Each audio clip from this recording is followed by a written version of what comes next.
It is so great to have you on the Family Goals podcast with David Pollack and Pastor Jay. I'm Joel Howes, and on this podcast, we want to encourage you to grow closer to God, to strengthen your marriage, and to inspire your family to reach its highest potential. On this episode of the Family Goals podcast, we bring on 7-time MLB All-Star, World Series champion, NLCS MVP, 4-time Silver Slugger Award winner, National League batting champion, National League RBI leader, and St. Louis Cardinals Hall of Fame, Matt Holliday. Matt talks on his time in the league, his relationship with Jesus, and how he's used his platform to spread the gospel. Check it out. Matt, Pastor Jay, great to meet you. Thank you for joining us for the Family Goals podcast. David Pollack over here. Look at him repping Oklahoma State strong. I mean, just why are you repping that Oklahoma State? So my brother's the head coach, Oh, yeah. and then I'm the volunteer. So I live in Stillwater now, and I'm the volunteer coach, which there's only 3 staff coaches in college baseball. So I'm one of the coaches. I say volunteer because I volunteer to go watch my kids sometimes, and I miss practice here and there. But in general, I'm there full-time coaching. So I'm actually in Florida for my 15-year-old has a tournament here. So I'm repping the gear because they have a game this morning in about 2 hours. So I want to make sure when the kids look up in the stands, they see Oklahoma State represented. So I got to make sure I got my gear on. What a move by your brother. How did he convince you to, or did you want to coach and impact? And how did that work? Because I'm a lay coach at our local high school and get paid $0, which is probably what you get paid too. But so how did he rope you into that, or is that something you wanted to do? Well, when I got finished, I was trying to figure out what I was going to do next. As as an athlete, I've been doing baseball every day for, since I was 18 years old. So I had this transition period where I was trying to figure out if, like waking up and just kind of having nothing to do and, waiting for the kids to get out of school. I didn't feel like that was healthy. We were living in Jupiter, Florida at the time, and just trying to figure out what kind of was next in my life.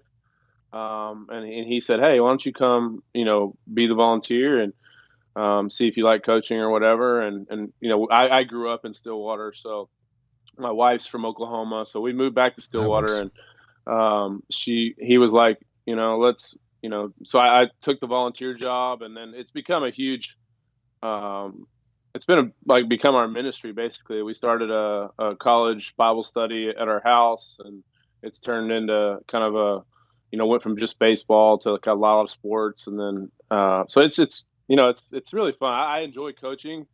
I enjoy being around that age kid. And I was planning on coaching my son, who was supposed to be, he's a senior, just finished his senior year, will be a freshman next year, but he got too good. So he's probably going to get drafted in the top 3 here in a week, or a week from Sunday, or I guess the 17th, whenever that is.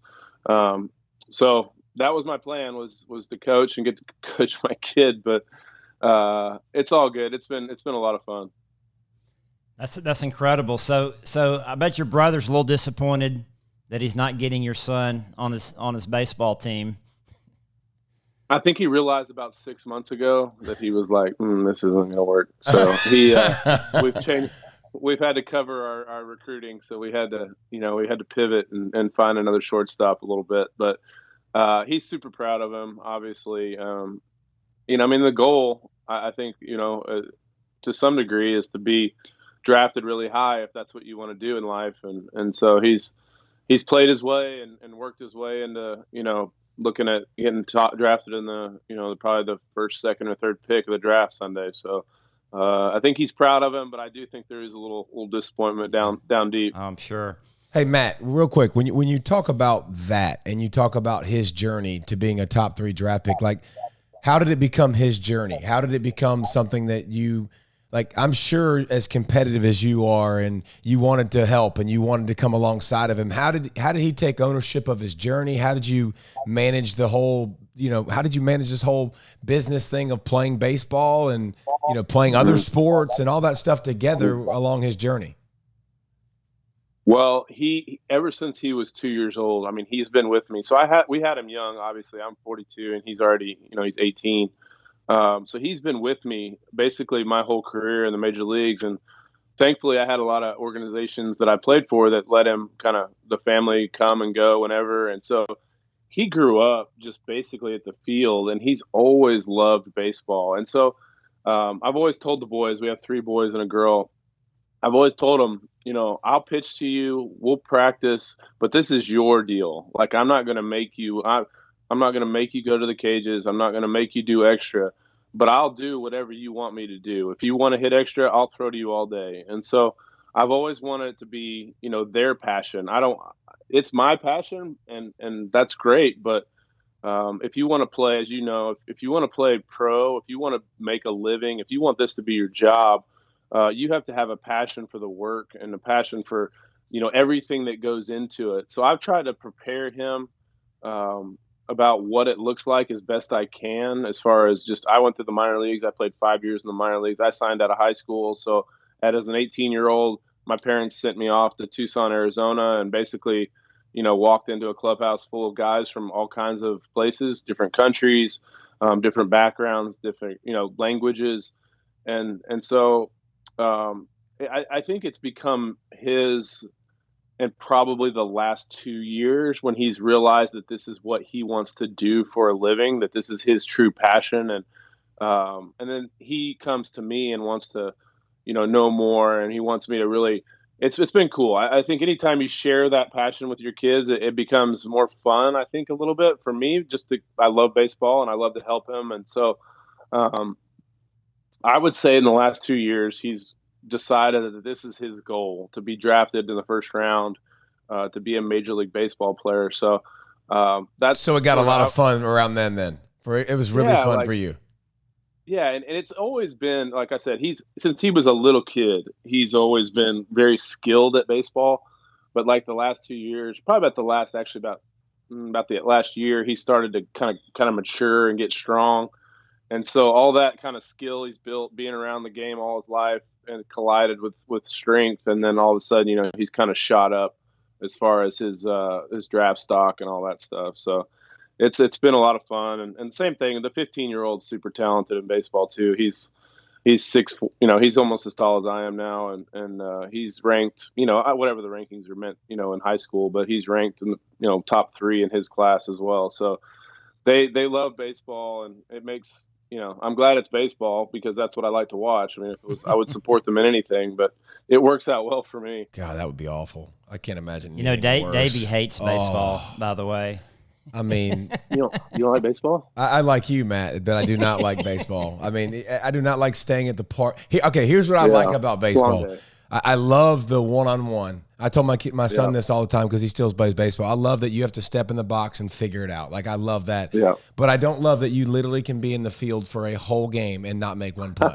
Like, absolutely not. Like, my ADD would be running wild, Matt. Like, that would be just like when we go to Braves games. I'm like, bud, we're either going early and we're leaving early, or we're going late and we're staying the whole time. Like, I can't do 3 hours. Like, I don't have the brain capacity for that. Well, I think you should have been a catcher or a pitcher. That would have been perfect.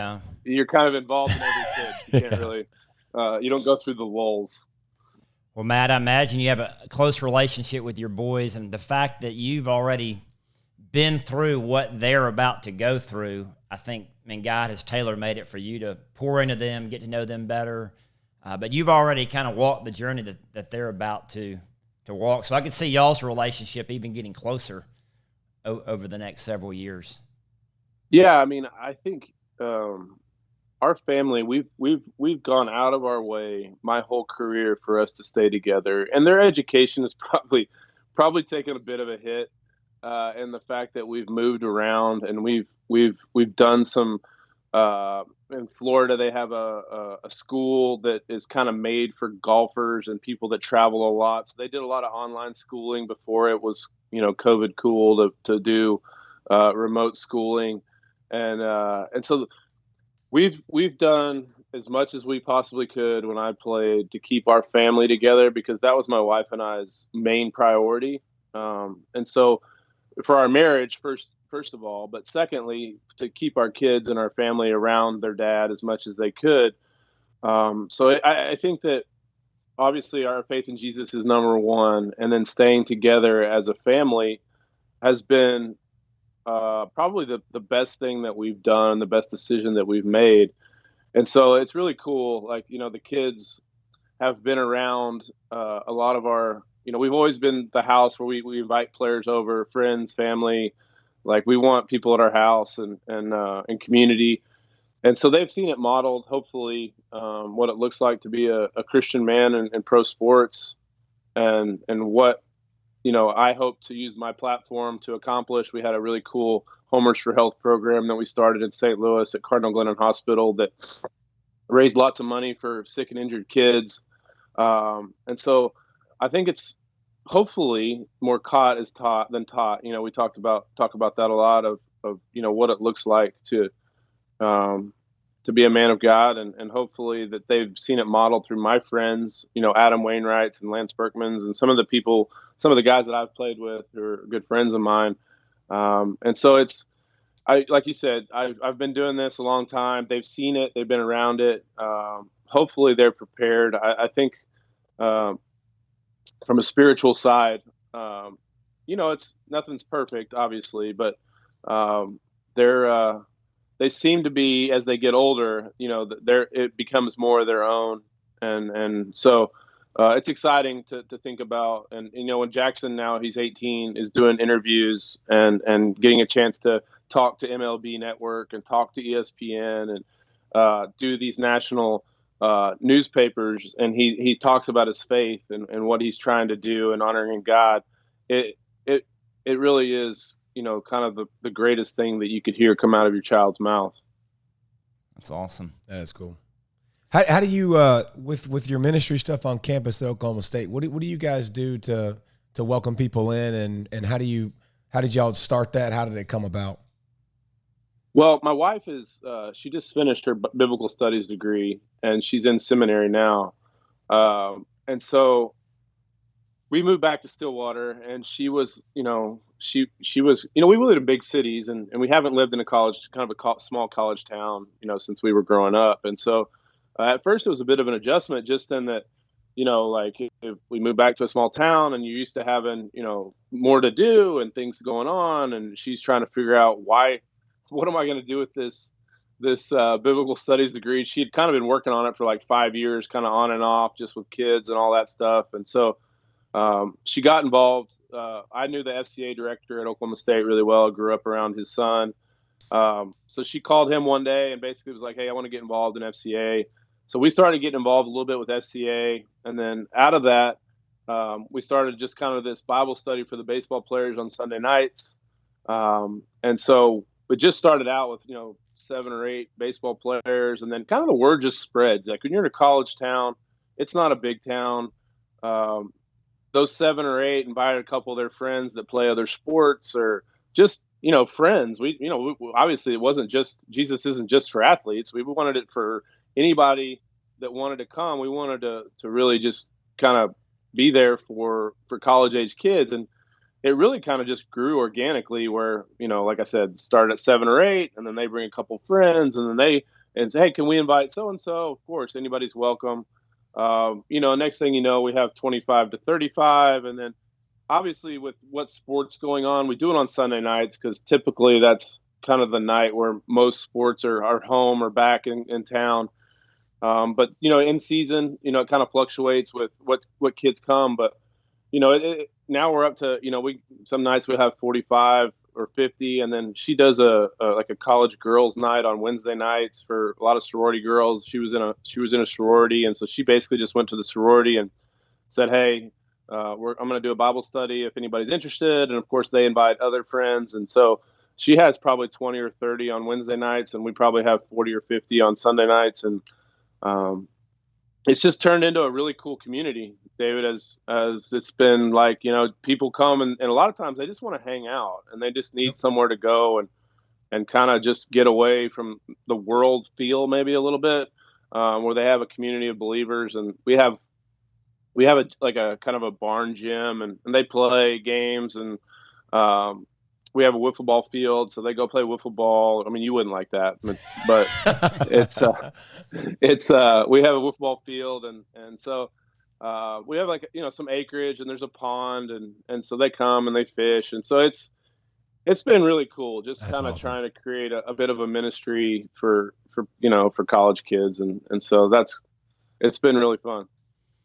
I love that you and your wife have opened your home up to all these college students. I was in college ministry for several years, and I really feel like college students, that's the time to reach them because they have their whole life ahead of them. They're making huge decisions about who they're going to marry, what are they going to do, and so for you guys to be a model for them, a godly marriage, what it is like to have a godly family, and I'm sure it's great for your kids to see. Mm-hmm. Oh, here's some college students who are wanting to live for Jesus. So they even have someone that they can look up to. That's a win-win. I listened to one of your podcasts yesterday, and I would encourage all of our listeners to go to the Table 40 podcast with Matt and Leslee Holliday. But the one I listened to yesterday was a story about you.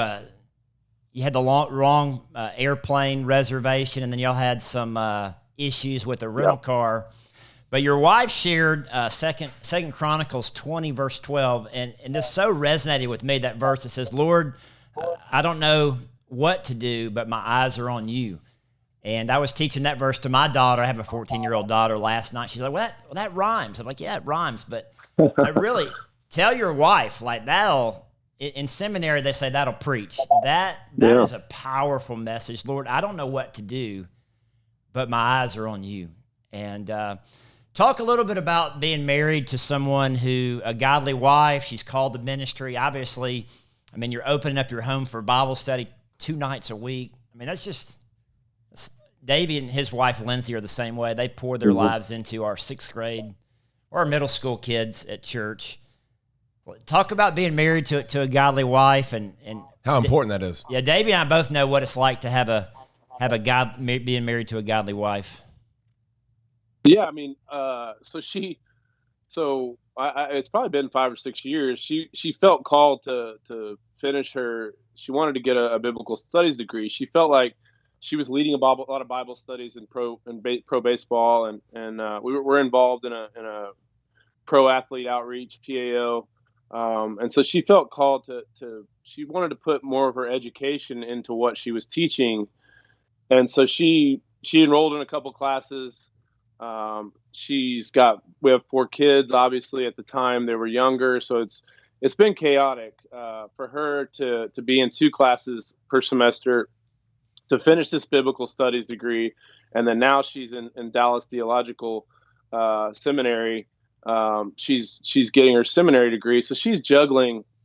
And then she just took a full-time job with PAO as the women's ministry director for pro sports and PAO. So she is her heart for Jesus, her heart for people, and then her heart for college age kids. Like, it's funny, like these college girls will say, now that she's kind of opened this door to like, hey, if you ever, need to just go on a walk and talk, I'm available.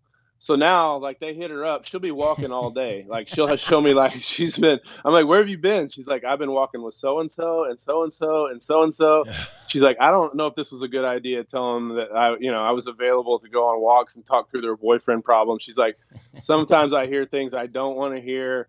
Sometimes she took like 46,000 steps and just crazy. Like, she's just out walking all day, talking to these college girls. So, she has a heart for that age particularly, but she's a tremendous mom. And like I said, I don't know how she does it. She's full-time job, 4 kids, student, and she somehow manages to make dinner and keep us all going in the right direction. And all the clothes are washed and put away. And I don't know how she does. I try to help as much as I can. And, as you know, like, sometimes we can't read minds.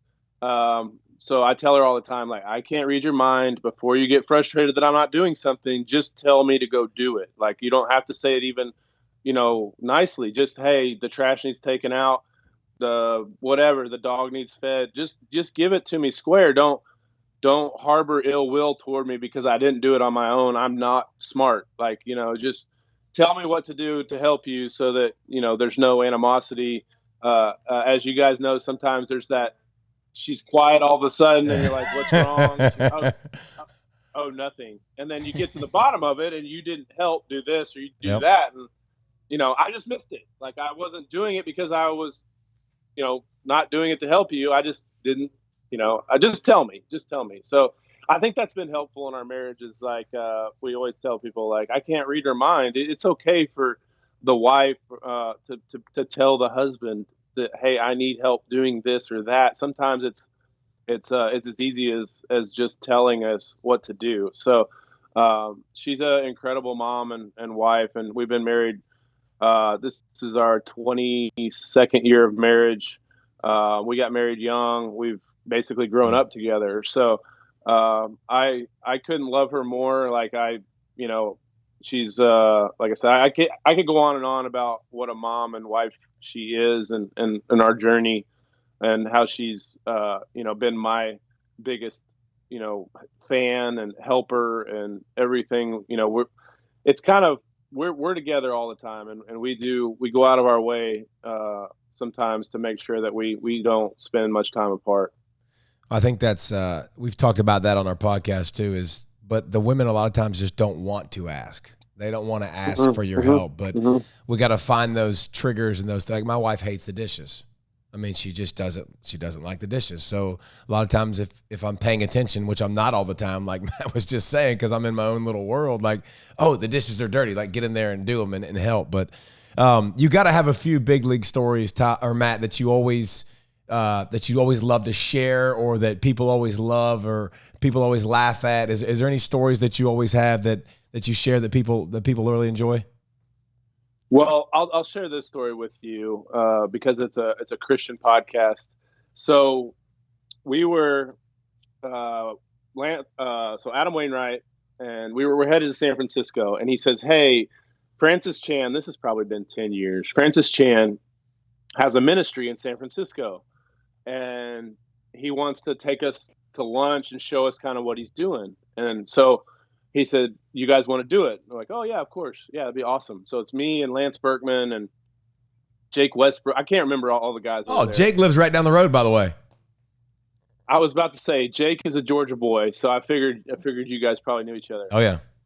So he says, so we get to San Francisco and we played, I think, the first game, and then the next day Adam says, "Hey, Francis is picking us up at 9.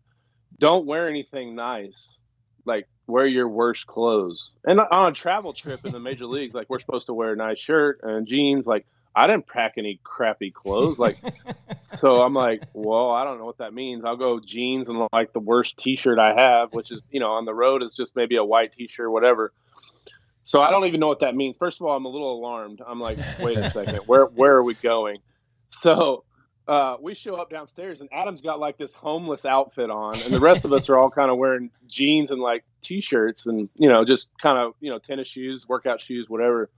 And I'm like, what's going on? Like, Adam's hilarious, which you guys should have him on this podcast, but he's an incredible guy. And we all know Francis a little bit. Adam's was a little closer with him and had set this whole thing up. And he says, yeah, we're going to go like Tenderloin District, like inner city San Francisco, like some of the darkest of dark places in this country. And I just didn't want y'all to wear your nice clothes so you get robbed on the street.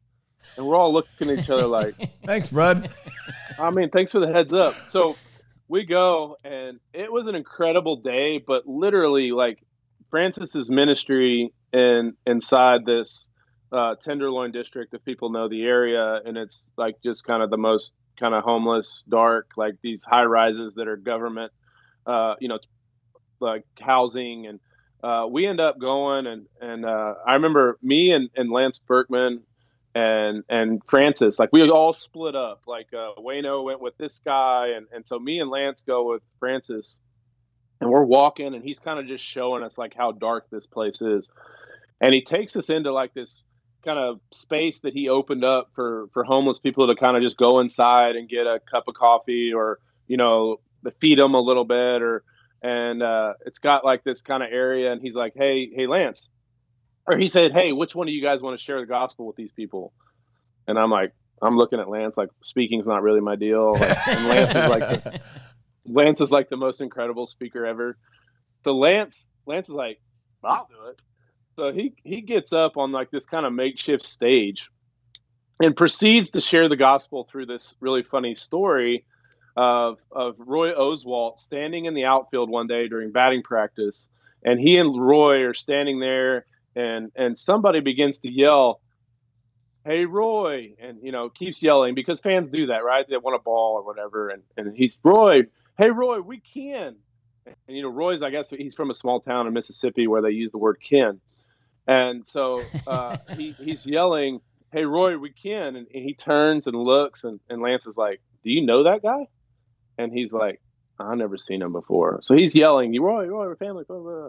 And he's like, so he proceeds to tie this to the gospel that that a lot of people pretend, or a lot of people think they know Jesus, but they don't know Jesus. Like this guy felt like he knew Roy because they were kin, but they didn't have a relationship. And so he proceeds to tie this whole story into the gospel as he's sharing to these homeless people that are, it's kind of a dark looking crowd. But I remember just kind of sitting here taking this whole thing in this whole day, really. Like we wound up, this criminal was making us lunch that got out that Francis sent him to be trained culinary, and just this really cool story of this day with Francis Chan and his ministry. But I remember Lance sharing the gospel so eloquently. I remember Francis said to Lance, like, "Dude, you could literally be a pastor." Like, that was incredible. So that was a cool story that like I said, we were in the darkest of dark places wearing clothes that were I was scared most of the day. Like, I'm kind of a wimp like that, but I was scared most of the day. That's a cool story. So we need to get Lance Berkman on the show. Correct. Also. Lance and Wayno, I can help you guys. Okay. That'll be awesome. Did you write that down, Will Jack? Yep, you got it. I'm so encouraged, Matt, you've reached the highest level of sports, won the World Series, National League batting champion, 7 All-Stars, Silver Slugger.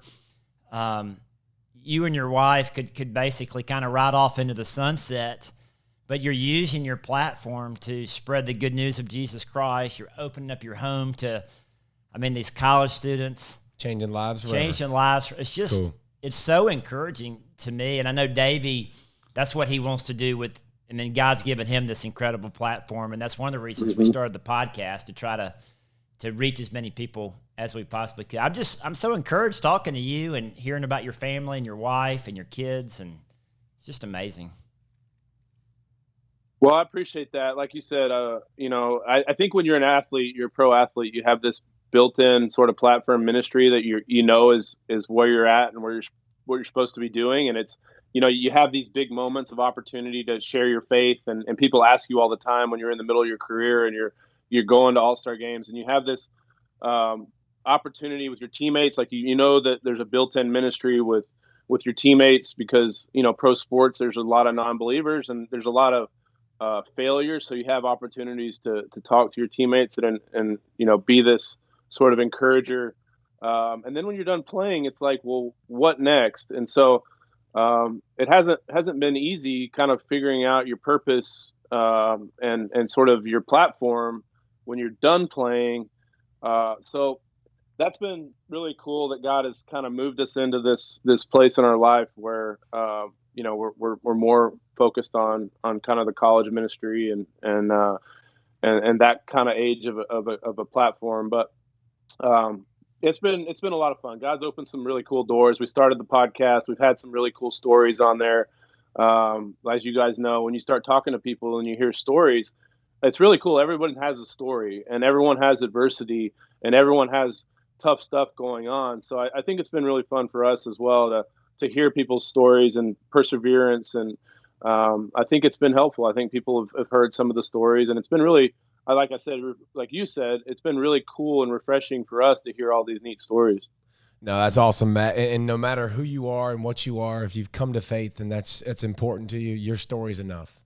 Just tell your story. Yeah. You don't have to be a biblical scholar. You don't have to be Lance Berkman, who can stand up and be eloquent in front of anybody on a drop of a notice. But your story and what Jesus has done for you, nobody can take that away from you. Nobody can take away your personal testimony, so you can always share that with comfort. But we appreciate you sharing with us, man, and appreciate your time. And I look forward to listening to your podcast. And I told you I'd definitely be glad to jump back on yours and pay it forward for sure. And how about them boys, man? That's pretty cool that they get to continue their journey and continue to play baseball. Does baby girl play softball? I mean, it's got to be a baseball family, right? She doesn't. She has a really good swing. So when we play wiffle ball, like, she's super competitive. Like, she's probably the most competitive out of the four of them.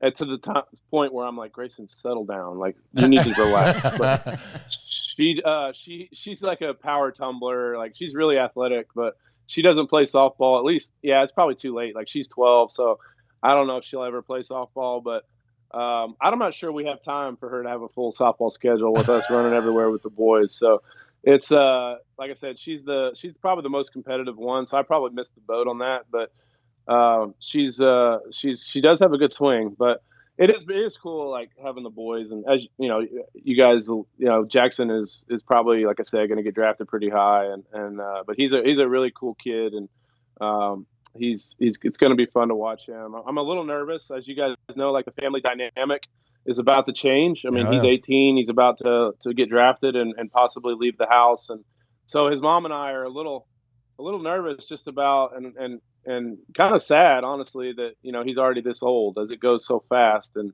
but it's exciting, and so it's something that's on the horizon for us.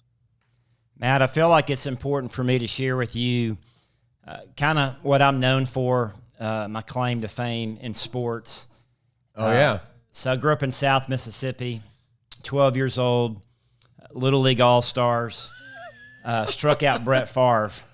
And so anyway, a lot of people know that. You're the first baseball player we've had on the podcast. I thought it was important to share with you that I struck out Brett Favre. I kind of peaked at 12. We can't tell you how many times, Matt, that's been shared in our church services. And it also dates himself, by the way. It kind of shows him how old he is, because, Favre is... Yeah, we're the same age. He's not young anymore, so... Yeah.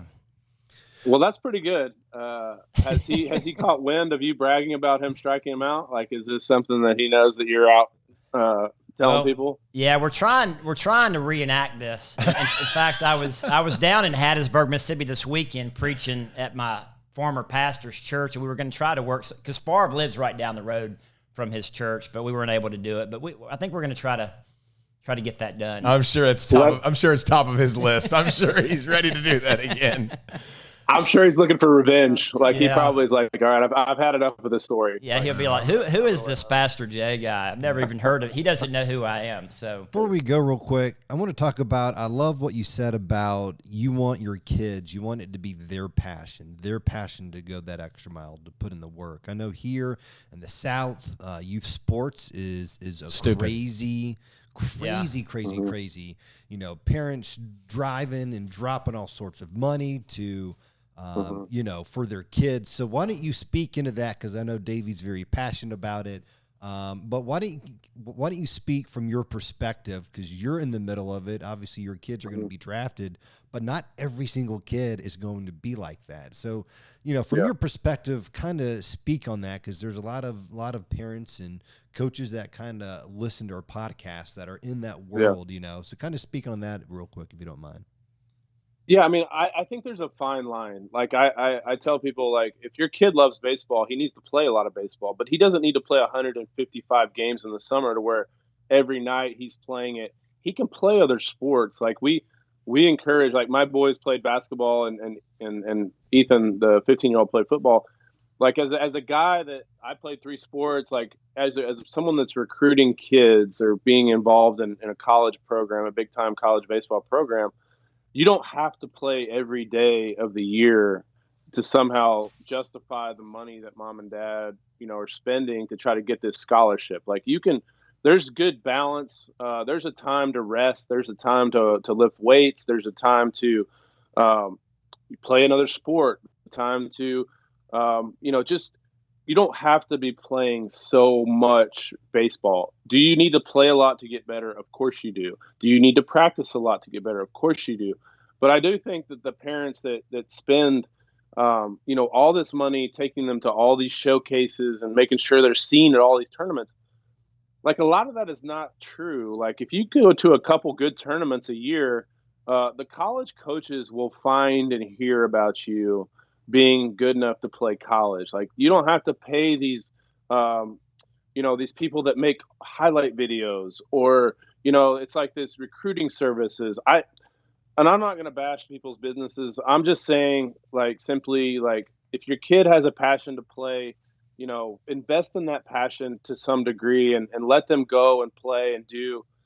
But you don't have to, spend all this money and force them to, they've got to get a scholarship, they've got to play college, and, that somehow they're going to be professionals at age 12. Like, that's not true. Like, just let them play. And if they like to practice with them. If they want to, to do lessons, let them go to camps.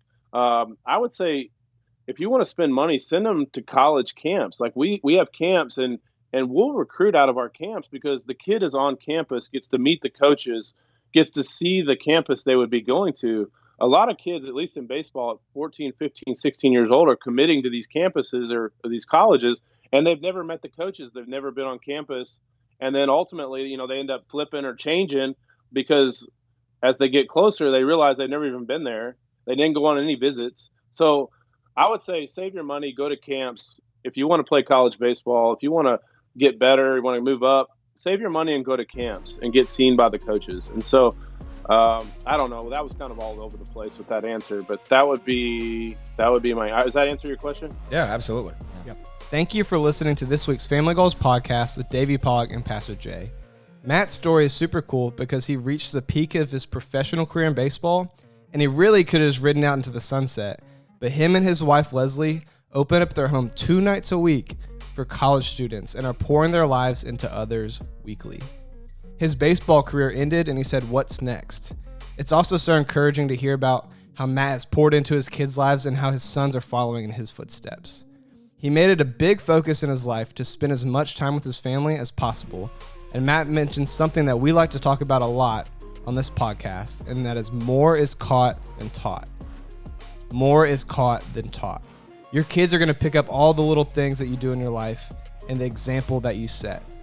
So looking at your life, what example are you setting for your kids, your coworkers, your friends? I want to encourage you to live a life worth emulating. Thank you again for listening to the Family Goals podcast, and I will catch you next week.